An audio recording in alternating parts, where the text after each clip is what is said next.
eh, saya akan memberikan tentang kisi-kisi yang telah kita pelajari dari awal minggu pertama sampai sekarang minggu ketujuh, ya. Jadi di awal minggu pertama saya berikan perkenalan tentang apa itu konstruksi dan stabilitas kapal. Karena ini pelajaran baru kalian pada kalian, ya. Kemudian saya lanjutkan di minggu kedua. Dan pada minggu ketiga kita sudah mulai masuk ke teori-teori, kemudian kita bahas soal-soal. Untuk kalian ketahui seperti yang di minggu pertama saya katakan bahwa pelajaran konstruksi dan stabilitas kapal ini adalah sangat penting dan ini akan dipraktekkan di atas kapal. Ya, kalian kalau sudah jadi muallim akan menghitung-hitung stabilitas kapal. Artinya menghitung JM yang sudah kita pelajari bersama, menghitung JM-nya, jangan sampai JM-nya itu negatif, ya. Jangan sampai JM sama dengan negatif. Kapal harus JM-nya positif, ya.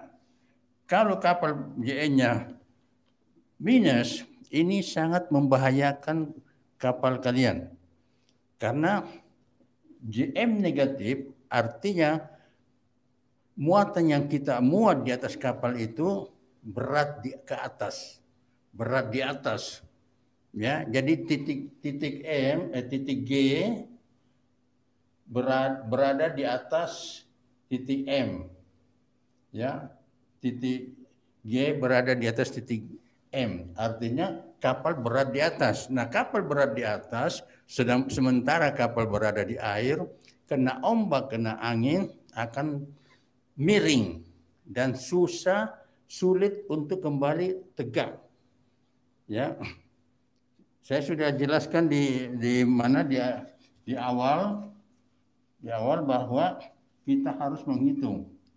Kalian sebagai calon muallim atau nanti sudah jadi muallim, kalian harus hitung. Nah, ini perhitungan ini akan ditanyakan oleh Sabandar. Apabila Sabandar mengetahui bahwa kapal GM-nya negatif, ya, kapal kita tidak akan diberangkatkan oleh Sabandar. Ya, ini harus kalian maklumin, harus perhatikan.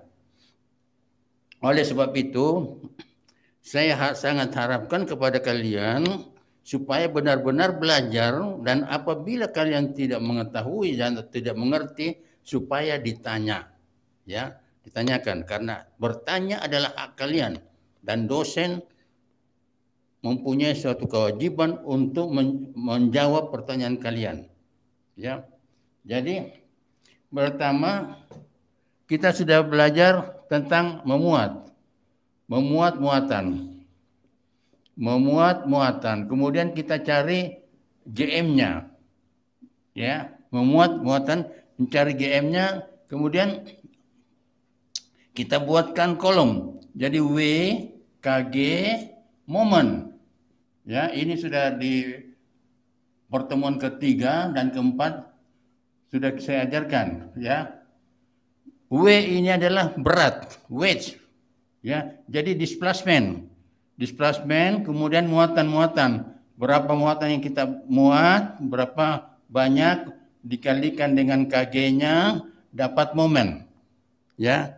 Dikalikan dengan KG dapat momen. Kemudian jumlahkan jadi dapat sigma W. Kemudian ini juga momen dijumlahkan dapat sigma momen. Wah, untuk kalian ketahui bahwa kalau kapal dimuatin, ya, misalnya gini, ini titik G kapal sebelum dimuat. Nah, kalau kapal dimuatin, diberi muatan, titik G ini akan berubah, bukan lagi di sini, tetapi dia berubah, bisa saja di atas atau bisa di bawah, gitu ya. Nah, untuk mencari di mana letak titik G ini saat kita selesai memuat, kita carilah semacam ini. Ya, jadi sigma W dan sigma moment. Nah, untuk mencari G kapal pada waktu kita selesai muat, maka KG action sama dengan sigma moment per sigma W. Dapatlah KG baru. Nah, untuk mengetahui titik G di mana atau GM dikurangkan dengan KM. KM ini kita ketahui bisa diambil di hydrostatic curve, di atas kapal ada, ya, gambarnya atau tabelnya ada. Kemudian KM dikurang dengan KG dapat GM.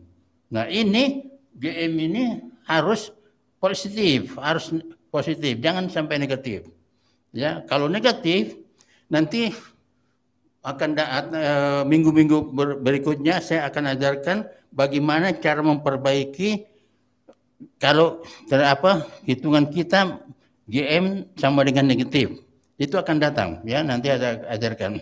Ini saya ajarkan, saya mulai dulu dari awal. Ya, saya rasa kalian sudah tahu nih semua, ya. Jadi untuk mencari GM sama dengan ada rumusnya KM dikurang KG dapat GM. Gitu. Ya, KM dikurang KG dapat GM. Gitu, ya. Nah, ini untuk pemuatan. Kemudian kita gabung dengan pembongkaran. Karena kapal kalau di pelabuhan ada yang dibongkar, ada yang dimuat, ya. Nah, kalau dibongkar W-nya ini dikurangin, ya. Minus. Di sini minus berapa ton, minus berapa ton. Kemudian sigma W jadi displacement ditambah muatan yang dimuat, berapa muatan, kemudian dikurangi dengan muatan yang dibongkar. Ya, dapat sigma W. Begitu juga momennya. Jadi muatan yang dibongkar minus dikalikan KG-nya. KG itu artinya muatan, misalnya muatan ditaruh di sini, titik G-nya itu ke bawah dari muatan ini, G. Jadi ini adalah KG muatan. Nah, kalau kita memuat sigma moment ini, jadi ditambahkan, yang dimuat ditambah dan yang dibongkar dikurang. Akhirnya kita dapat sigma moment. Kemudian kembali seperti semula, KG sama KG aksen atau KG baru, sigma moment per sigma W berat. Dapat KG baru, diselisihkan dengan KM, dapat GM. Ngerti, ya? Ini sudah banyak yang paham. Jadi saya sudah gabung, memuat dan membongkar. Nanti kalau misalnya kalian masih belum ada yang belum mengerti, belum paham, kalian boleh tanya nanti via WA, ya. Oke, sekarang kita mulai ke pemindahan muatan. Pemindahan muatan, jadi pertama kita sudah memuat, kemudian kedua bongkar, ini sudah digabung, kemudian ketiganya pemindahan muatan. Artinya bisa saja muatan, ya, dipindah. Misalnya ini gambar Palka, ya. Gambar Palka ini center line-nya. Kemudian muatan yang ada di atas sini bisa saja dipindahkan ke bawah, atau muatan yang di bawah dipindahkan ke atas. Gitu, ya. Nah, setelah diadakan pemindahan ini, kita kembali seperti semula. Jadi W, KG, KG, momen, ya. Nah, displacement, kalau ada muatan dimuat, ditambahkan. Kalau ada muatan yang dibongkar, dikurangkan.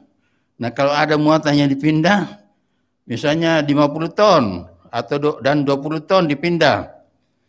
Ini KG mempunyai KG, displacement kali KG dapat momen, muatan yang dimuat dikali KG dapat momen, muatan yang dibongkar kali KG dapat momen juga. Kemudian muatan yang dipindah ini tidak ditambahkan atau tidak dikurangkan dengan displacement dan muatan-muatan yang dimuat dan dibongkar. Karena apa? Karena muatan yang dipindah itu sudah ada di atas kapal. Bukan dimuat, bukan dibongkar, tapi sudah ada di atas kapal, hanya dipindah. Dipindah dari atas ke bawah atau dari bawah ke atas. Ngerti ya? Nanti kalau ini tanya lagi ya, kalau tidak mengerti. Nah, kemudian ini dijumlahkan seperti biasa, tapi yang dipindah itu nggak usah dijumlah, tetap saja. Yang dijumlah itu muatan yang dibongkar dan dimuat, gitu ya. Nah, ini barulah nanti momennya yang dijumlahkan. Momennya yang dijumlahkan, tapi muatan yang dipindah tidak dijumlahkan. Misalnya momen yang minus itu dari atas ke bawah. Dari atas misalnya muatan ini dipindahkan ke bawah, momennya nanti minus. Kalau dari atas, dari bawah ke atas, nanti momennya plus. Nah, inilah dijumlahkan, tapi muatan yang dipindah tidak dijumlahkan. Dapat W, ini dapat sigma momen. Gitu, ya. Kemudian dijumlahkan sama dengan tadi, jadi KG aksen sama dengan sigma momen per sigma W, dapat KG baru. Kemudian selisihkan dengan KM, dapat GM-nya. Gitu ya. Mudah-mudahan mengerti apa yang saya jelaskan ini. Nah, nanti kalau belum mengerti, saya harapkan kalian ini ya kerjakan, kemudian difoto, kemudian kirim WA, nanti saya akan jelaskan. Saya akan jelaskan lagi. Jadi kita sudah memuat, bongkar, pemindahan. Saya ulangi lagi, kalau pemindahan ini tidak dijumlahkan dengan displacement. Ya, karena apa? Karena muatan yang kita pindahkan itu sudah ada di atas kapal. Hanya dipindah ke atas dan dari atas pindah ke bawah. Jadi tidak ada penambahan muatan atau tidak ada pengurangan muatan. Ya. Ini nanti saya akan datang, minggu-minggu akan datang, saya akan jelaskan kenapa dipindahkan. Kenapa dipindahkan dari atas ke bawah atau dari bawah ke atas. Ini biasanya mu'alim ini pindahkan kalau JM-nya positif negatif. Untuk supaya JM-nya positif, muatan dipindah ke atas atau pindah ke bawah. Ini nanti ada perhitungannya lagi ya. Kemudian ini sudah ada tiga kita pelajari. Nah, yang terakhir kalau nggak salah itu mengenai draft, ya, mengenai draft. Saya gambarkan di sini.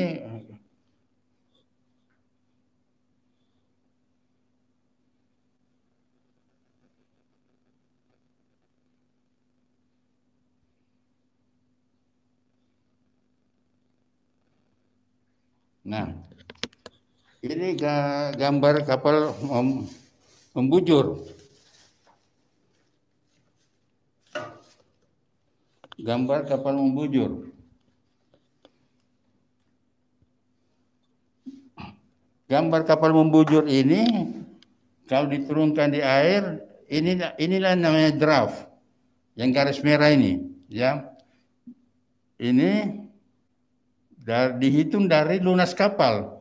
Ini adalah lunas kapal atau bagian bawahnya kapal. Nah, yang namanya draft atau syarat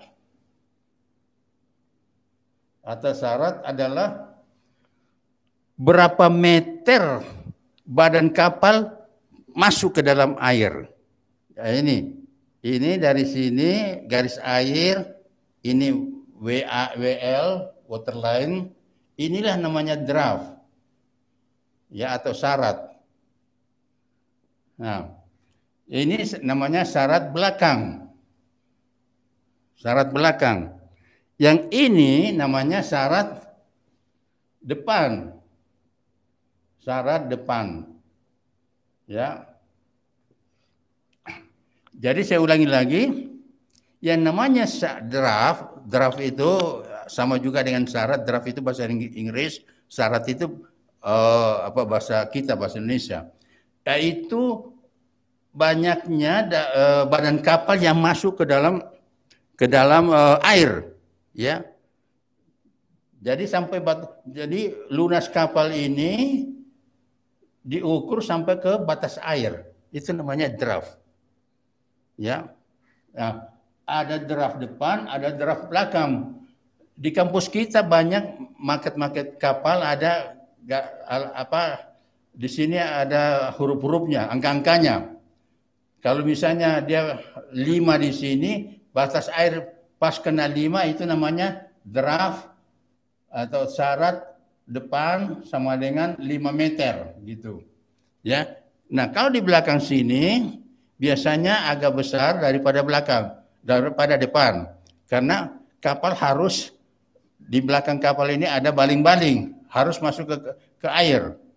Ya, draft ini misalnya 5,3 meter berarti draft belakang ini 5,3 meter. Gitu, ya. Jadi tadi 3 ini. Tadi 30 lebih. Iya. Ya. Jadi syarat belakang dan syarat depan kita jumlahkan untuk mencari draft rata-rata atau syarat rata-rata, ya, sama dengan syarat depan ditambah syarat belakang, ya, dibagi 2. Itu namanya syarat rata-rata. Ya. Syarat rata-rata sebelum muat. Biasanya begini. Kalau kapal masuk ke pelabuhan, ya, untuk memuat muatan. Kalian sebagai muallim, ya, harus lihat sebelum kapal itu dimuatin muatan, harus lihat draft depan dan draft belakang, ya, supaya kita tahu berapa draft rata-rata. Jadi sekali lagi, draft depan ditambah draft belakang dibagi 2 menjadi draft rata-rata atau mean draft, ya. Nah, ini sebelum muat. Nah, kalau kapal sudah muat lagi, dimuatin muatan, ya. Berapa ton setelah selesai muatan, kapal tinggal mau berangkat, kalian sebagai muallim harus lihat lagi berapa draft depan dan berapa draft belakang. Ya. Jadi kalau kapal dimuatin kan berarti turun, ya. Yang tadinya draftnya di sini yang merah ini sekarang misalnya naik lagi sini, ya. Nah, ini nih. Ini namanya draft full. Ini draft setelah dimuatin. Kapal kalau dimuatin kan turun kan? turun kapalnya. Jadi draft yang tadi sebelum dimuat sudah bukan itu lagi draftnya. Nah kalau sudah dimuatin, kapal sudah mau berangkat, kita lihat lagi berapa draft depan dan berapa draft belakang. Ya, kemudian ditambahkan bagi dua. Jadi ini tadi draft rata-rata awal, ya awal. Kemudian draft rata-rata akhir. Artinya kapal sudah dimuatin, tinggal mau berangkat, lihat draft depan, melihat draft belakang, dibagi dua, sama. Ya, depan tambah syarat belakang dibagi dua, dapat syarat rata-rata akhir, ya, dapat syarat rata-rata akhir. Nah ini yang kalian banyak yang belum tahu, bahwa untuk mengetahui berapa muatan yang telah kita muat di atas kapal, ya diselisihkan, ya syarat rata-rata sebelum muat atau awal, atau syarat rata-rata akhir, ya akhir, sama dengan misalnya 5,2 meter. Kemudian syarat rata-rata awal, ya sama dengan misalnya 4,8 meter. Nah, ini diselisihkan, dikurangkan, ya, jadi selisih draft, selisih syarat, ya, atau penambahan syarat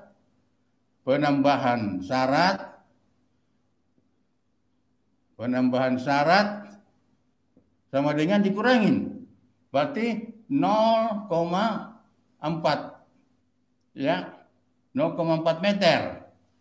Nah untuk mengetahui berapa jumlah muatan yang kita muat di atas kapal, selisih syarat ini atau penambahan syarat ini dikalikan dengan TPC, ton per sentimeter. Nanti saya jelaskan apa itu TPC. Dikalikan misalnya TPC-nya 20 ton per sentimeter. Ini 0,4 selisih syarat ini dijadikan sentimeter, ya berarti 40 sentimeter. Nah dikalikan, dapatlah muatan yang dimuat di atas kapal, dikalikan berarti 800 ton, ya 800 ton. Ini perlu kalian sebagai mualim, perlu kalian mengetahui berapa banyak muatan di atas kapal yang kita muat. Karena begini, biasanya pemilik muatan memberikan kepada kita sebagai mualim dan nakoda namanya manifest atau daftar muatan. Daftar muatan itu ada tertulis jenis-jenis muatan yang kita muat, ya. Jenis-jenis muatan yang kita muat, kemudian beratnya, kemudian total daripada muatan yang akan dimuat. Misalnya 1000, ya. Di dalam manifestnya, di dalam surat muat itu total semua 1000 ton. Nah, ini kita sebagai mualim tidak bisa terlalu mempercayai bahwa muatan yang kita muat itu 1000 ton. Makanya kita harus hitung sendiri nantinya, gitu, ya. Kenapa? Kalau pemilik muatan dia kadang-kadang, apalagi Cina-Cina itu kadang-kadang dia tidak memberikan berat muatan yang sebenarnya, ya dia kurang-kurangin. Kenapa? Supaya biaya angkutnya itu murah, berkurang.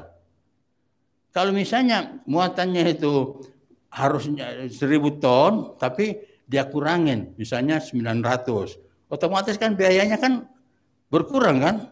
Kalau daripada dia terus terang berat muatannya, muatan pemiliknya itu dia kurangin, otomatis berkurang juga ininya biaya angkutnya.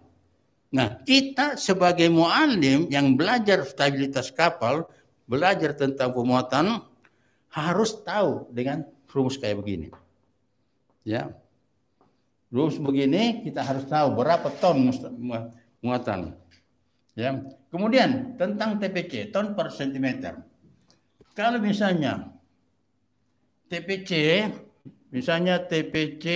kapal 30 ton per sentimeter. Ini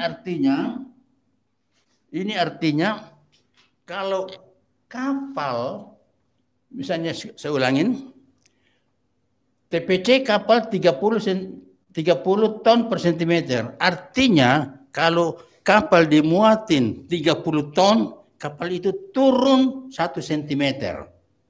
Ya, jadi saya ulangi bahwa TPC 20 ton. Ini artinya bahwa kalau kapal dimuatin 20 ton, kapal ini turun 1 senti. Begitu juga kalau dibongkar. Artinya kalau muatan yang dibongkar itu dibongkar 20 ton, berarti kapal naik 1 sentimeter. Ngerti ya? Kalau masih kurang ini tanyakan lagi. Ya, itu namanya ton sentimeter. Makanya kalau kita sudah lihat selisih draft, misalnya di sini tadi 40 cm, kita kalikan dengan TPC, berarti muatan yang kita muat itu adalah 800 ton. Dikalikan, ya, dikalikan selisih syarat atau penambahan syarat dikalikan dengan TPC. Itulah muatan yang kita muat, ya. Apalagi saya rasa yang apa yang saya jelaskan tadi ini kalian sudah mengerti. Namun kalau belum mengerti nanti ditanyakan, ya.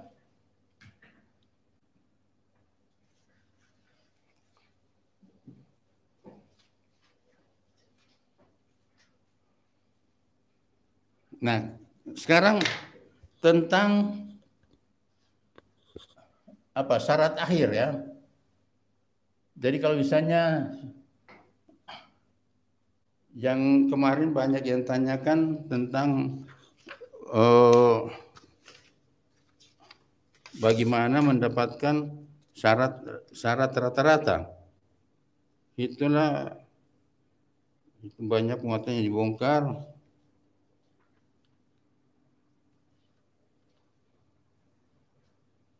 Kemudian syarat rata-rata kapal sekarang.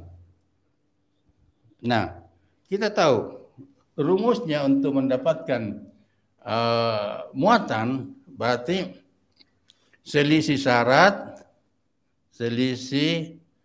syarat dikalikan dengan TPC sama dengan muatan. Gitu. Ya. Nah, untuk mencari berapa syarat rata-rata sekarang, artinya berapa syarat rata-rata setelah kapal kita sudah memuat. Ya, kita tahu bahwa muatan kita sudah misalnya tadi 800 ton, ya, muatan 800 ton. Muatan 800 ton. Kemudian kita mencari selisih syaratnya. Otomatis rumusnya, ya, selisih syarat sama dengan muatan per TPC. Gitu, ya. Muatan, jadi selisih syarat adalah muatan dibagi TPC. Karena di sini selisih syarat, karena di sini muatan sama dengan selisih syarat dikali TPC. Nah, sekarang dibalik, selisih syarat sama dengan muatan per TPC. Ya, saya harap ngerti ya. Nah, kalau sudah dapat selisih syarat, misalnya selisih syarat sama dengan 4, kalau muatannya dibagi dengan TPC dapat misalnya 4,5 meter, ya. Nah, untuk menghitung berapa syarat sekarang, artinya berapa syarat setelah kapal memuat, jadi syarat rata-rata awal berapa, misalnya 2,5 meter, ya. Ini sentimeter ya, sentimeter. Selisih syarat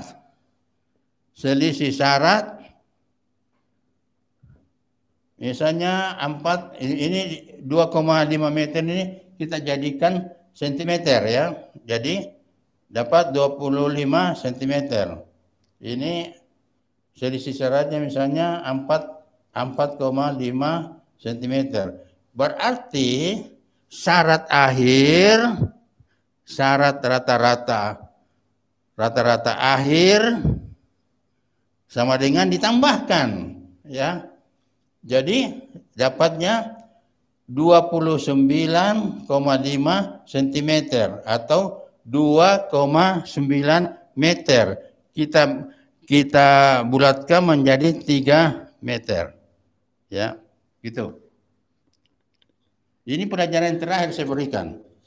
Jadi mencari syarat rata-rata akhir, artinya mencari berapa syarat rata-rata kita, berapa depan, berapa belakang pada waktu kapal sudah selesai melakukan kegiatan bongkar muat. Artinya kapal tinggal mau berangkat. Kita harus tahu syaratnya. Ya. Apa sebabnya kita harus tahu syarat kapal? Karena ini menyangkut tentang kedalaman laut, ya. Kalau misalnya kapal kita akan mau masuk ke sungai, kita harus hati-hati. Jangan sampai syarat kita terlalu besar, sementara kedalaman di sungai itu dangkal, kapal kita bisa kandas, ya. Saya rasa ini sudah bisa dimengerti. Sekali lagi saya harapkan kalau belum mengerti tanyakan nanti di WA saya, ya. Karena ini nanti akan saya terus terang, nanti UTS saya tidak akan memberikan teori, ya. Saya akan memberikan paling tidak 5 soal. 5 soal yang kalian harus kerjakan. Kalian harus benar-benar sudah mahir di dalam hitungan-hitungan ini karena kalian akan berhadapan dengan di dalam praktek nanti. Kita harus ini. Sebenarnya pemuatan kargo itu tadinya saya juga yang ngajar, karena ini ada hubungan erat pemuatan kargo dan penumpang dengan konstruksi dan stabilitas. Kita memuat muatan, kemudian kita hitung stabilitasnya. Itulah erat hubungannya antara pemuatan kargo dan stabilitas kapal. Ya. Ya, sekali lagi saya harapkan kalian belajar baik-baik. Saya akan memberikan nanti di ujian hitungan esai, ya, bukan PG, bukan pilihan ganda. Ya. Bukan multiple choice. Multiple choice itu kalian bisa belajar sendiri. Tapi kalau pemuatan kargo ini harus diterangkan dan harus kalian perhatikan. Ya. Jadi saya harapkan kalian kalau belum mengerti apa yang saya jelaskan sekarang ini harus ditanyakan sebelum UTS. Ya. Sebelum UTS. Jadi saya rasa kalau ada waktu dilihat-lihat lagi, diperhatikan apa yang saya jelaskan ini dan dibaca apa yang saya sudah berikan, ya, apa yang saya berikan, kemudian dipelajari, tidak dimengerti, tanya. Karena kalian sebagai taruna itu bertanya adalah hak kalian dan dosen mempunyai kewajiban untuk menjawab pertanyaan kalian dengan sejelas-jelasnya. Ya, mudah-mudahan kalian bisa mengikuti pelajaran saya ini, sekalipun kalian dari SMK apa sebenarnya untuk nautik ini kalau jam dulu itu tidak boleh tidak menerima SMK. Harus yang masuk di nautik ini SMA jurusan IPA. Ya. Tapi karena ini banyak yang IPS, banyak yang dari SMK ya. Jadi harus rajin belajar. Jangan kalian bermalas-malasan, apalagi kita belajar secara jarak jauh. Ya, ini harapan saya. Jangan bermalas-malasan, ya. Tidak tahu, nggak tahu apa gimana. Jangan. Kalau memang kalian ingin jadi pelaut yang handal, ya, saya harapkan harus rajin belajar. Kalau tidak tahu, tanya. Oke, sampai sini dulu. Sekali lagi tanyakan apa yang kalian tidak mengerti. Ya, kalau tidak tahu harus tanya. Itu jangan sampai kalian masuk ke AKMI otak kosong, keluar dari AKMI juga otak masih kosong, habis uang. Ya, ingat itu. Kasihani kedua orang tua kamu, kedua orang tua kalian. Jangan sampai habis uang, ya, kalian tidak dapatkan apa-apa, materi tidak ada. Jadi harus rajin belajar. Disinilah terakhir kalian belajar untuk terjun ke masyarakat, terjun untuk belajar. Karena kalian bukan lagi SMA, bukan SMP. Kalau SMA masih ada lanjutannya. Tapi kalau kalian ini sudah begitu lulus nanti insya Allah, sudah harus terjun ke masyarakat. Dan ingat ya, bedanya kita dengan sarjana-sarjana yang lain, saya sudah beritahukan dulu bahwa kalau sarjana umum masuk ke kantor, itu tidak akan langsung diangkat jadi kepala apa. Mesti jadi staf dulu, bawahan dulu. Paling ngetik-ngetik dulu. Tapi kalau kalian dapat NT3, tidak ada istilah bahwa kalian itu baru lulus, ibaratnya ijazah kalian masih basah, wah kamu jadi jurumudi dulu, atau jadi kelasi dulu. Tidak ada. Langsung jadi perwira, langsung bawa kapal, ya, langsung hitung-hitungan. Nah, itu bedanya kita. Itulah sebabnya saya selalu menekankan supaya kalian itu jangan sampai nanti kalau praktik disuruh sama mualim satu, disuruh yang belajar apa-apa, tanyakan kalian tidak mengerti, itu memalukan. Memalukan AKMI, karena kalian di luar nanti di pundak kalian itu adalah AKMI, bukan nama kalian, bukan nama pribadi, tapi AKMI, ya. Dan ingat, saya adalah dosen senior, ya, dosen senior baik di AKMI atau saya sudah mengajar di mana-mana. Banyak bekas-bekas taruna saya yang sudah jadi nakoda, jadi mualim satu apa di mana-mana. Jangan sampai kalian ditanya dosennya siapa, ya. Jangan sampai kalian bilang dosennya jarang masuk apa. Nah, kalau ditanya namanya siapa dosennya, kalian sebut nama saya, padahal itu bekas murid saya atau teman saya, langsung kamu digamparin. Ya, Pak Tamri ngajar itu enggak begitu. Jelas kalau Pak Tamri ngajar, ya. Makanya saya harapkan belajar baik, ingat orang tua, jangan sampai kecewakan orang tua. Ya.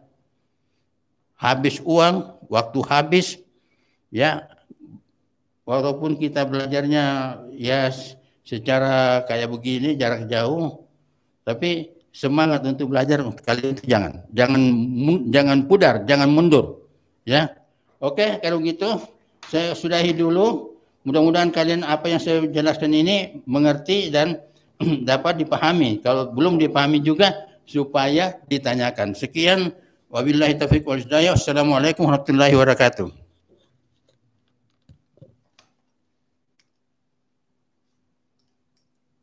Berapa lama ya? 50 menit. 30 menit juga kan itu tadi nunggu Tornado